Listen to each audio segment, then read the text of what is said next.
I'm really sorry, I was very tired, so I could not wake up early in the morning and I did not do what you asked me to do.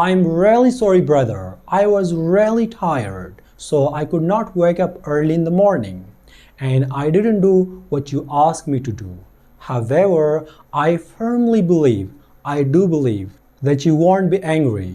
Did you ask somebody else? I believe that this course, the American Accent Training course, will help you to speak English just like a native speaker, like American person.